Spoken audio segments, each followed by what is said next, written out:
Assalamualaikum warahmatullahi wabarakatuh. Selamat pagi, Pak. Waalaikumsalam warahmatullahi wabarakatuh. Selamat pagi juga Pak Agus. Nggih. Bagaimana kabarnya hari ini, Pak? Alhamdulillah sehat luar biasa. Kabar baik Pak Agus. Pak Agus sendiri bagaimana? Alhamdulillah saya juga baik, Pak. Semoga kita selalu diberikan kesehatan, nggih, Pak. Amin ya rabbal alamin, nggih. Mohon maaf, Pak, terkait dengan tugas dari saya calon guru penggerak, yaitu demonstrasi kontekstual modul 3.1 tentang pengambilan keputusan seorang pemimpin, nggih, Pak. Pastinya Bapak selaku pemimpin di sekolah ini pasti dihadapkan pada kasus-kasus atau masalah-masalah yang membutuhkan keputusan, baik itu segera maupun perlu pemikiran dari seorang pemimpin, nggih, Pak. Untuk itu pada pagi hari ini, apakah Bapak bisa meluangkan waktunya sebentar untuk saya bisa bertanya-tanya tentang hal ini, Pak? Ya, siap. Ya, silahkan Pak Agus. Nggih. Terima kasih, nggih, Pak. Ya. Saya mulai dengan pertanyaan pertama, nggih, Pak. Ya. Selama ini mungkin Bapak pernah menjumpai masalah-masalah atau kasus-kasus, nggih, Pak, pastinya. Nah, bagaimana Bapak dapat mengidentifikasi kasus-kasus yang merupakan dilema etika, di mana di dalam kasus tersebut diharuskan diputuskan namun dua-duanya mengandung hal yang baik, atau mungkin itu adalah sebuah rujukan moral. Bagaimana, Pak? Oke. Selama ini saya mengidentifikasi kasus-kasus dilema etika dengan saya berkoordinasi dengan guru untuk melihat kasus tersebut siapa yang terlibat, dengan melihat kebenaran yang ada untuk dilakukan pengujian kebenarannya, lalu musyawarah untuk pengambilan keputusan sesuai dengan peraturan yang berlaku yang sudah disepakati kita bersama. Oh, begitu, nggih, Pak. Jadi ketika Bapak ada kasus atau masalah, kemudian Bapak mengidentifikasinya dengan berkoordinasi dengan rekan-rekan guru, begitu, nggih, Pak? Baik, Pak. Selama ini kemudian bagaimana Bapak menjalankan pengambilan keputusan ini dari permasalahan yang memang sama-sama benar, tetapi kemudian bagaimana Bapak menjalankan pengambilan keputusan di sekolah Bapak ini, terutama untuk kasus yang di mana ada dua kepentingan yang memang sama-sama benar, begitu, Pak? Bagaimana? Oke. Memang menjadi dilema bagi seorang pimpinan untuk mengambil keputusan dari permasalahan yang sama-sama benar. Yeah. Tetapi saya tetap berpegang teguh pada peraturan yang sudah disepakati kita bersama. Yeah. Tetapi juga melihat nilai-nilai kebaikan dan kebermanfaatan bagi kita semua. Oh, jadi begitu, nggih, Pak. Ketika ada sebuah kasus dilema etika yang memang di dalamnya terkandung nilai-nilai kebajikan yang memang sama-sama benar, kemudian Bapak tetap berpegang teguh pada peraturan, namun juga melihat nilai-nilai kebaikan yang bermanfaat bagi banyak orang, begitu, nggih, Pak? Baik, Pak. Kemudian bagaimana langkah-langkah atau prosedur seperti apa yang biasanya Bapak lakukan selama ini, Pak? Oh iya. Sebelum mengambil suatu keputusan dari suatu permasalahan yang ada, dengan mencari fakta atau data pemanggilan yang bersangkutan, berkoordinasi dengan pihak terkait, berkomunikasi bersama guru yang bersangkutan untuk menyelesaikan permasalahan. Oh, begitu, nggih, Pak. Nggih. Terima kasih. Kemudian begini, Pak, hal-hal apa saja yang mungkin selama ini dianggap oleh Bapak ini efektif di dalam Bapak mengambil sebuah keputusan pada kasus-kasus dilema etika tadi, Pak? Oh iya. Untuk mengambil keputusan yaitu kita mengenali bahwa ada nilai-nilai yang saling bertentangan dalam situasi ini, menentukan siapa yang terlibat dalam situasi ini, mengumpulkan fakta-fakta yang relevan dengan situasi ini, pengujian benar atau salah, pengujian paradigma benar lawan benar. Oh, begitu, nggih, Pak. Jadi yang dianggap efektif itu adalah demikian ya Pak, mengenali bahwa nilai-nilai itu memang bertentangan di dalam situasi itu, tapi kemudian mengumpulkan fakta-fakta yang berkaitan ya Pak, yang relevan dengan kasus tersebut ya. Kemudian hal-hal apa saja ini Pak yang selama ini menjadi tantangan bagi Bapak dalam mengambil keputusan yang di dalamnya terdapat dilema etika begitu Pak? Iya. Hal-hal yang merupakan tantangan adalah mempertimbangkan segala dampak yang ada, berpikir dengan matang, dan jangan menuruti emosi, jangan terpengaruh oleh arahan orang lain, dan menentukan tentang nilai-nilai kebenarannya. Oh begitu nih Pak. Jadi yang menjadi tantangan adalah memang di dalam kasus tersebut banyak dampak nih Pak. Tentunya itu yang menjadi tantangan. Namun kemudian Bapak tidak tergesa-gesa gitu, harus tidak menuruti emosinya sehingga nanti akan berdampak yang lebih baik bagi semuanya. Gitu nih Pak. Baik. Kemudian apakah Bapak memiliki sebuah tata kala? Tata kala itu semacam jadwal nih Pak. Jadwal tertentu dalam sebuah penyelesaian kasus dilema etika. Jadi apakah ada jadwalnya tertentu? Apakah mungkin Bapak ketika menghadapi sebuah kasus langsung menyelesaikannya saat itu juga, atau juga memiliki jadwal untuk menyelesaikan atau prosedur atau bentuk lain untuk Bapak jalankan dalam mengambil keputusan tersebut, Pak? Oh iya. Karena kasus ini munculnya tidak rutin, sehingga tidak ada jadwal khusus. Oh begitu nggih. Untuk penyelesaian kasus dilema etika tergantung ringan beratnya kasus. Jika kasus ini ringan, maka bisa diselesaikan secara langsung saat itu juga. Tetapi jika permasalahan ini berat, sehingga memerlukan penanganan melalui tahapan-tahapan yang berlaku, yaitu meninjau fakta atau data, komunikasi dengan semua pihak, yaitu murid, lalu koordinasi atau bermusyawarah dengan tim untuk mengambil keputusan yang terbaik. Oh, begitu nih Pak. Jadi tidak ada jadwal secara khusus nih Pak. Jadi melihat kasusnya nih. Kalau memang kasusnya ringan, kemudian bisa diselesaikan dalam waktu tersebut diselesaikan nih Pak. Tapi ketika kasusnya agak berat begitu memang butuh waktu untuk penyelesaiannya begitu nih Pak. Oke, baik Pak. Kemudian adakah seseorang ini atau faktor-faktor apa yang selama ini mempermudah atau mungkin membantu Bapak dalam pengambilan keputusan dalam kasus-kasus dilema etika? Faktor-faktor yang mempermudah saya dalam pengambilan keputusan adalah koordinasi yang baik dengan tim seperti guru, tenaga kependidikan, komite, wali murid, serta peraturan yang berlaku atau disepakati kita bersama. Oh begitu nih Pak. Jadi memang koordinasi di sekolah yang Bapak pimpin memang bagus nih. Timnya bagus sehingga ini membantu Bapak ketika Bapak menghadapi kasus-kasus dilema etika begitu nih Pak. Baik.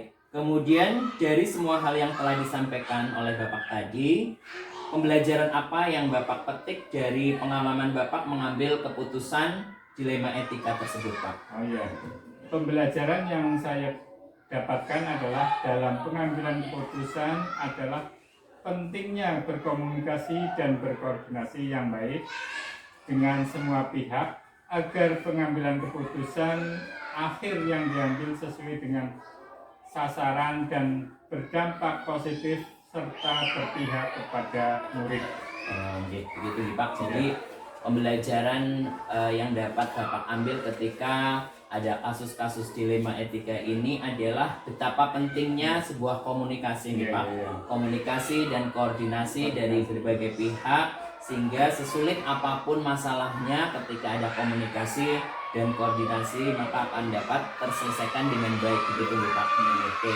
Baik, terima kasih Bapak atas waktunya yang sudah diluangkan kepada saya. Teriring doa untuk Bapak semoga selalu sehat dan bisa menjalankan tugas-tugasnya dengan baik nih Pak.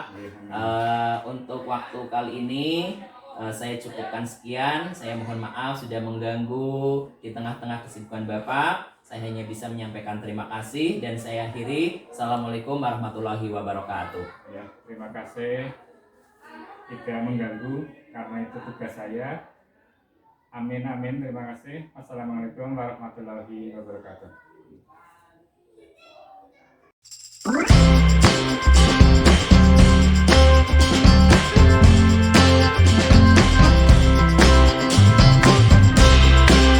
Assalamualaikum warahmatullahi wabarakatuh. Selamat siang Pak. Assalamualaikum warahmatullahi wabarakatuh. Selamat siang juga Mas Agus. Bagaimana kabarnya hari ini Pak? Alhamdulillah pagi ini menjelang siang saya pribadi dalam keadaan sehat. Bagaimana panjenengan? Alhamdulillah saya sehat. Memang yang paling utama adalah sehat nih Pak. Dengan sehat kita bisa melakukan tugas-tugas kita dengan baik nih Pak. Iya. Begini Pak, terkait dengan tugas saya selaku calon guru penggerak itu harus mewawancarai seorang kepala sekolah mengenai pengambilan keputusan. Pastinya Bapak selaku pemimpin di sekolahan pasti selalu menjumpai kasus-kasus atau masalah-masalah yang memang membutuhkan sebuah pengambilan keputusan gitu Pak. Nanti saya akan bertanya-tanya kepada Bapak tentang hal tersebut. Apakah Bapak bisa meluangkan waktunya untuk saya sebentar itu Pak? Ya, monggo, insya Allah siap. Oke, terima kasih nih Pak. Pertanyaan yang pertama begini Pak. Selama ini pastinya Bapak menjumpai berbagai kasus-kasus atau masalah-masalah nih Pak. Kemudian bagaimana Bapak dapat mengidentifikasi kasus-kasus tersebut, mana yang merupakan dilema etika, mana yang merupakan rujukan moral, begitu Pak? Ya. Selama ini memang kalau panjenengan mengatakan ada beberapa masalah, mesti setiap sekolah itu mempunyai masalah. Karena kami sebagai yang dituakan di sini harus mengambil kebijakan atau keputusan tentang masalah tersebut. Alhamdulillah di sekolah kami kalau terjadi masalah itu kami memang selalu intinya kita selalu berembuk dulu. Artinya berembuk, saya tidak berani mengambil keputusan sendiri terkait dengan masalah tersebut. Tapi kalau masalah itu antara kami dengan dulu, mungkin kami pribadi yang langsung akan mengeksekusi masalah tersebut. Tapi kalau itu menyangkut artinya kompleks, ada pihak sekolahan atau pihak wali siswa atau pihak masyarakat, kita akan berembuk dengan teman-teman dulu. Jadi ketika ada masalah dalam identifikasinya Bapak akan melihat dulu dan berkoordinasi dengan rekan-rekan sejawat begitu gitu Pak. Baik Pak, terima kasih. Selama ini kemudian bagaimana Bapak menjalankan pengambilan keputusan di sekolah Bapak? Ini bagaimana pengambilan keputusannya ini bagaimana, terutama untuk kasus-kasus di mana ada dua kepentingan Pak, dua kepentingan yang sama-sama benar begitu, atau yang sama-sama mengandung nilai-nilai kebajikan. Ini bagaimana dalam Bapak mengambil keputusan tersebut Pak? Dalam mengambil keputusan tersebut memang menurut kami itu sulit. Kenapa kami mengatakan sulit? Karena itu sama-sama benar. Tetapi kita harus bisa melihat konteksnya di sini. Artinya konteks itu keputusan untuk yang tanda kutip garis besarnya yang mau diapakan dulu. Artinya mau diapakan, yang lebih penting mana dulu, prioritasnya. prioritas utama dulu. Dalam hal itu kami juga tidak mungkin berani sendiri karena itu menyangkut banyak orang atau banyak elemen lah. Artinya berarti kami sendiri pribadi itu tidak berani memutuskan diri karena yang menurut saya bahasa gampangnya bok apa-apa tapi itu kayak kemudian kepala sekolah sing keputusan itu. Kami itu seperti itu. Baik Pak. Kemudian langkah-langkahnya bagaimana Pak? Ketika Bapak tadi melakukan atau mengeksekusi keputusan tersebut, langkah-langkahnya bagaimana itu Pak?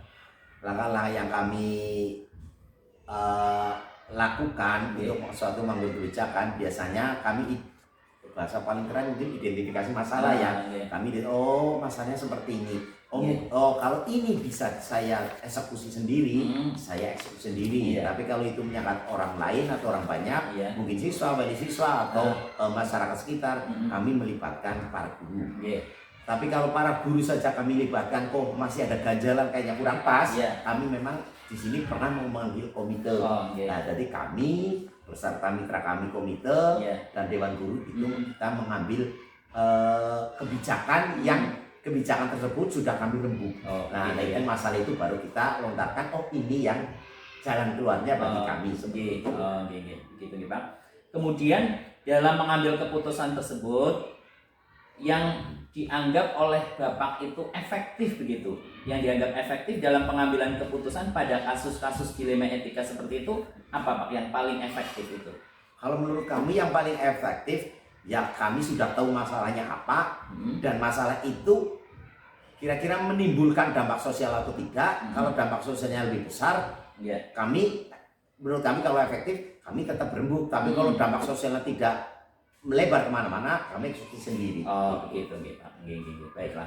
Kemudian tantangannya apa Pak? Ketika ada kasus-kasus seperti itu, tantangan apa? Nah, itu tantangan selalu ada. Kalau ada kebijakan pasti ada tantangannya. Iya. Nah, tantangannya menurut kami, kalau yang memang kami alami biasanya karena semua kebijakan itu tidak semuanya itu pas diterima oleh masing-masing. Nah, makanya tantangannya paling itu Mas. Tapi untuk meminimalisir tantangan, kami kan sudah berembuk. Ini kasus ini baiknya bagaimana solusinya. Tapi kalau itu sudah jadi keputusan tapi ada yang mengganjal pada teman-teman ataupun pada yang tadi kita rembuk, itu sudah wajar Mas. Kami biasa. Terima kasih. Kemudian dalam menyelesaikan kasus-kasus tersebut, Bapak punya ini apa tidak? Tata ala atau jadwal tertentu untuk menyelesaikan sebuah kasus itu punya jadwal apa tidak Pak? Oh, kalau kami di sini tidak Mas. Tidak ya? Karena kasus itu kan ada bermacam-macam, artinya bermacam-macam. Ada yang harus segera diselesaikan atau ada yang memang ini punya jangka waktu. Kalau yang harus cepat diselesaikan, memang kami langsung. Tapi kalau punya jangka waktu, kita timbang-timbang dan kita masih berembuk dengan teman-teman.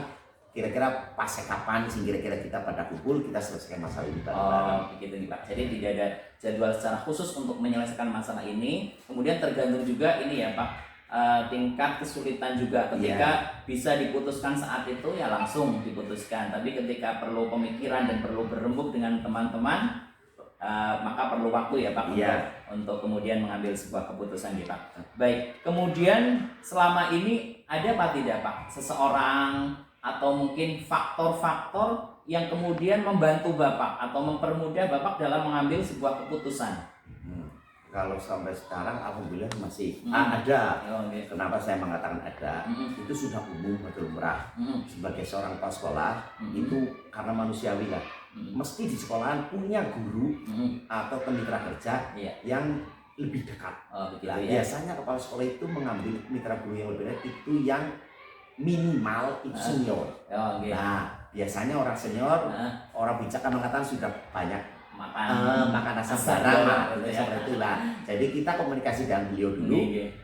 Nah, setelah komunikasi mungkin ketemu solusi yang terbaik, tapi baru berdua dan baru kita berembuk bareng-bareng. Oh, sebetulnya sama pemikiran kita baru kita eksekusi.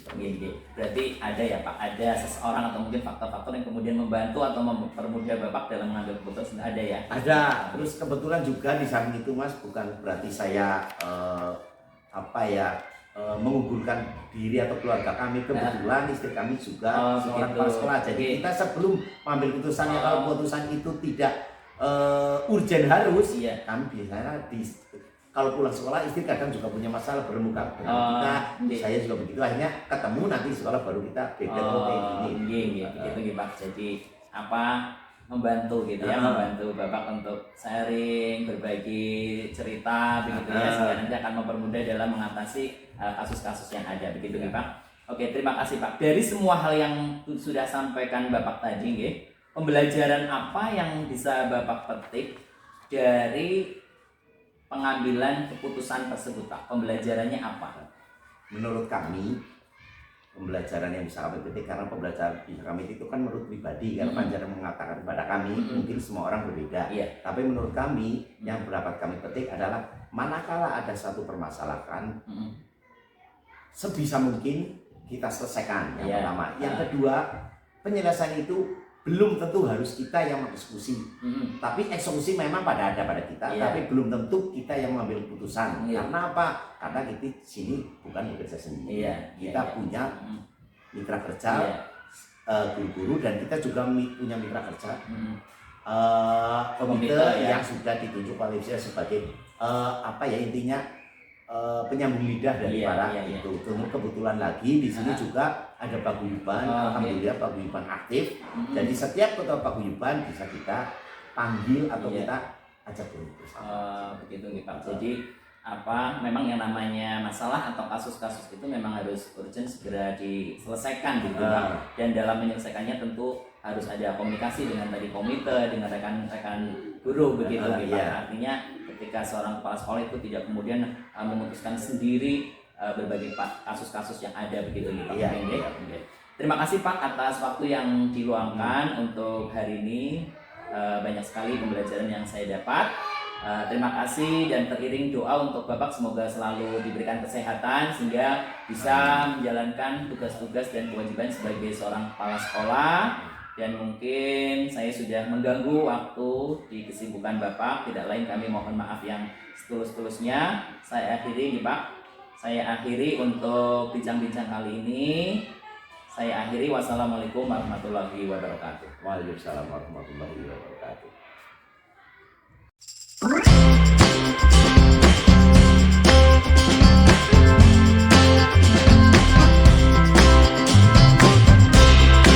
Assalamualaikum warahmatullahi wabarakatuh. Selamat siang Pak Salimun. Waalaikumsalam warahmatullahi wabarakatuh. Selamat siang Pak Agus. Bagaimana kabarnya hari ini Pak Salimun? Alhamdulillah sehat, luar biasa, sehat jasmani dan sehat rohani. Terima kasih Pak. Memang sehat itu nomor satu nih Pak. Yang penting kita sehat, insya Allah kita bisa melaksanakan tugas-tugas kita dengan baik begitu nih Pak. Mohon maaf Pak, saya sini untuk berbincang-bincang dengan Bapak selaku pimpinan kepala sekolah di sekolah ini terkait dengan tugas saya sebagai calon guru penggerak yang mewawancarai kepala sekolah terkait dengan dilema etika atau kasus-kasus di mana di dalam kasus tersebut terdapat dua kepentingan yang memang sama-sama benar atau memang sama-sama memiliki nilai-nilai kebajikan begitu Pak. Bapak bisa meluangkan waktunya sebentar nih untuk saya bertanya-tanya tentang hal tersebut nih Pak. Insya Allah bisa informasi saja. Terima kasih Pak. Akan saya mulai pertanyaan yang pertama nih Pak. Ya. Selama ini ketika Bapak menghadapi berbagai permasalahan atau kasus-kasus di sekolah yang Bapak pimpin ini, bagaimana Bapak dapat mengidentifikasi terhadap kasus-kasus tersebut? Apakah kasus-kasus itu merupakan sebuah dilema etika atau rujukan moral? Bagaimana Pak caranya? Oke, terima kasih pertanyaannya Pak Agus.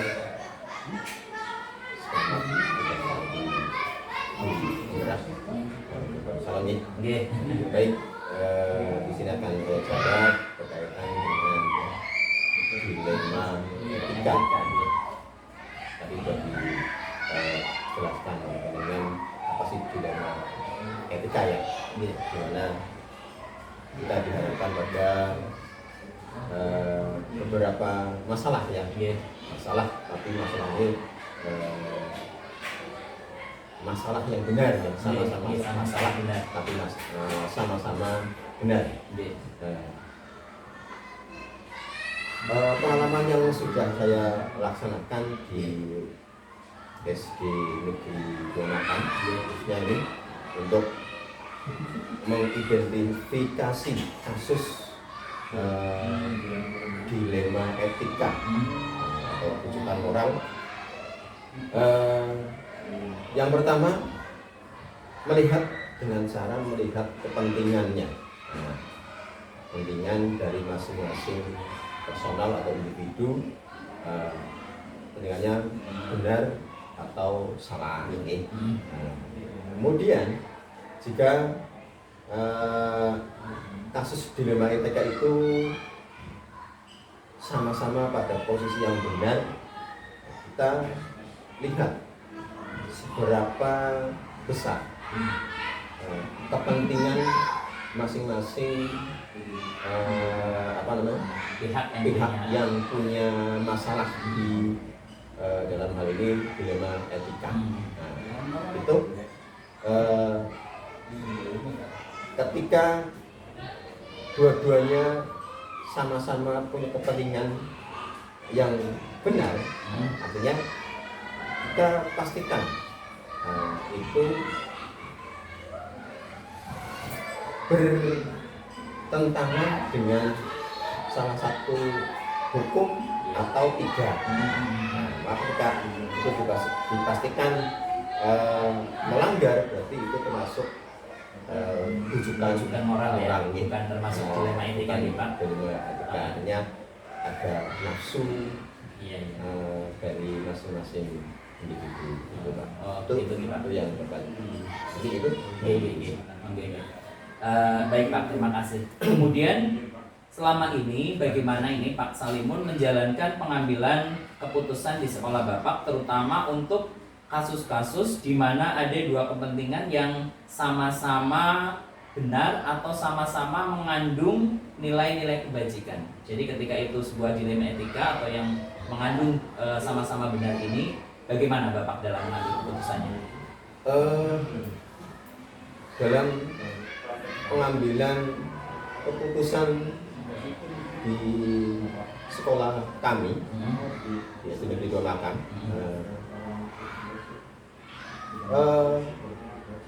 kami atau kita biasanya seperti yang tadi disinggung, ketika kita dihadapkan pada dua kepentingan yang sama-sama benar gitu.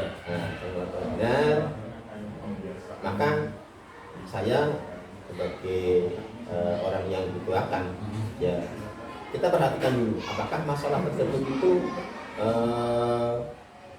muatan kepentingannya tinggi rendahnya kepentingan kita utamakan dulu. Nah, misalkan itu kepentingan banyak pihak pada kepentingan pribadi. Oh, itu kepentingan banyak pihak pada kepentingan kelompok atau yang lainnya. Nah, maka dari itu di samping tadi memperhatikan hal-hal tadi tingkat kepentingan itu ya, kita juga memperhatikan apa sih dampak yang dari yang dimunculkan akibat dari masalah dilema etika tersebut. Gitu. Jadi ketika pengambilan keputusan itu Bapak memperhatikan tinggi rendahnya muatan kepentingan ya Pak. Selain itu juga memperhatikan dampak dari kasus tersebut itu ya. Oke, baik. Kemudian langkah-langkahnya apa ini Pak? Langkah-langkah ketika Bapak mengambil sebuah keputusan yang dilema etika itu tadi Pak. Baik. Terima kasih. Ada langkah-langkah atau prosedur ya yang dapat saya lakukan ketika muncul dilema etika. Pernah terjadi di SD saya yang selama ini yang saya lakukan dalam pengambilan keputusan, yang pertama melihat kasus. Kasusnya ini seperti apa? Terus kasus ini yang terlibat siapa saja? Terus sejauh mana kasus ini bertentangan dengan masing-masing individu. Yang kedua, kita lihat siapa saja yang terlibat pada permasalahan tersebut. Kemudian di samping itu kita cari informasi kebenaran dari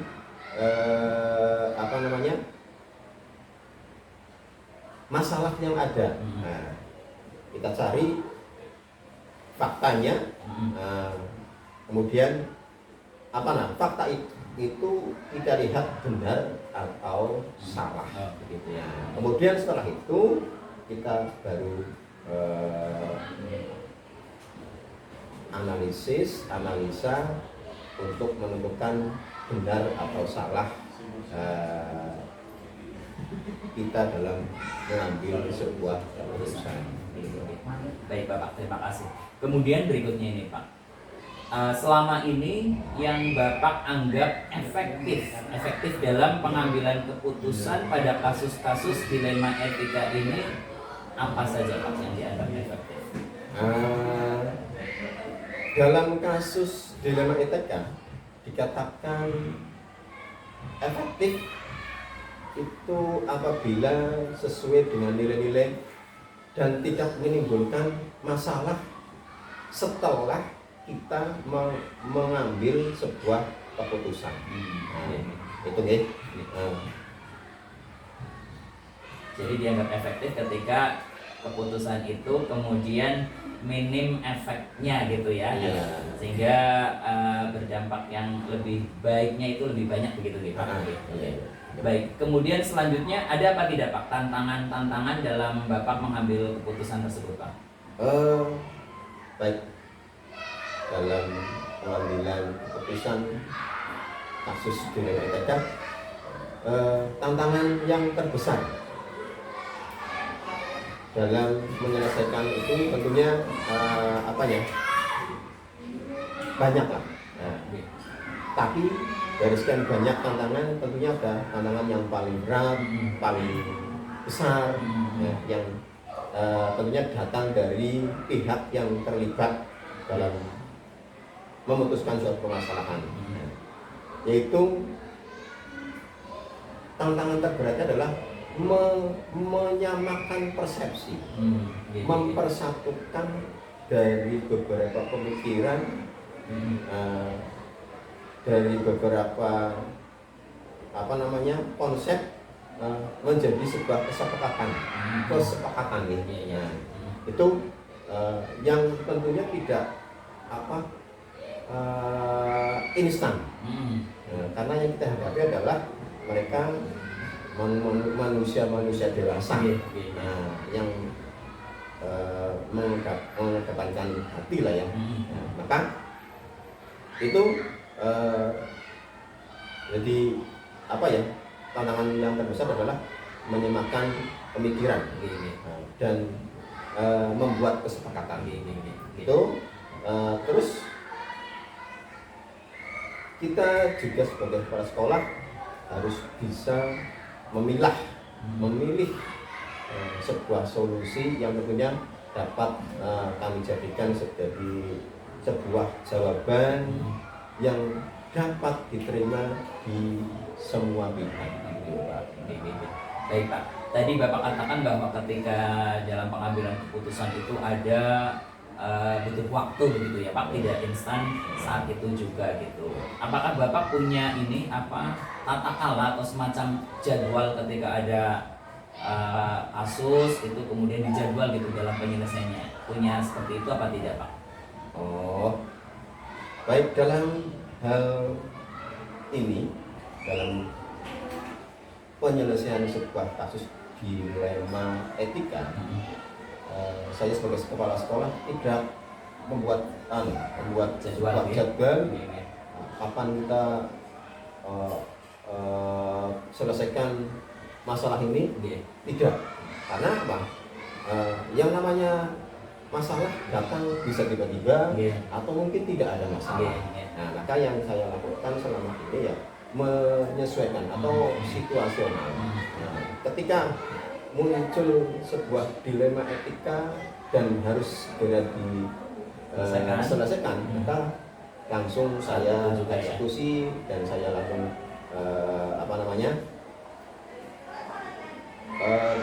putuskan biar tidak berlarut-larut. Jadi tergantung masalahnya Pak, kalau memang bisa diselesaikan saat itu ya malah tidak gitu ya. Baik Pak, berikutnya apa ada Pak seseorang atau mungkin faktor-faktor yang bisa mempermudah atau membantu Bapak dalam mengambil keputusan tersebut Pak? Baik, seperti sudah saya sampaikan tadi, dalam sebuah sekolah tentunya kita tidak bisa memutuskan sesuatu berdasarkan pemikiran diri sendiri, atau benar-benar karepe dewek. Gitu ya. Nah, maka dalam kasus ini saya di samping menggunakan logika yang saya punyai, saya biasanya berkoordinasi dengan salah satu guru atau beberapa guru yang saya anggap senior dan matang emosionalnya. Gitu. Karena bagaimanapun guru senior, guru dewasa itu kematangan emosionalnya sudah teruji ya. Nah, ketika guru tingkat emosional sudah matang, sudah teruji, biasanya saya libatkan dalam sebuah pengambilan keputusan, gitu Pak. Iya. Jadi ada seseorang atau mungkin faktor lain yang ikut membantu atau mempermudah Bapak dalam mengambil sebuah keputusan tersebut. Oke, baiklah. Dari semua hal yang telah Bapak sampaikan tadi, pembelajaran apa yang dapat Bapak petik dari pengalaman Bapak dalam mengambil keputusan? Pembelajarannya apa, Pak? Baik, dalam hal ini ada pembelajaran yang dapat saya ambil dari munculnya berbagai kasus dilema etika.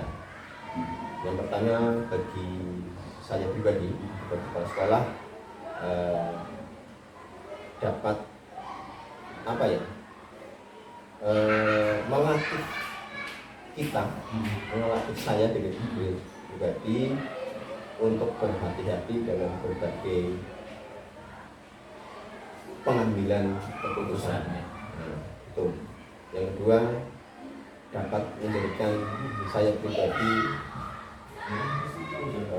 pembelajaran pembentukan pribadi yang lebih dewasa.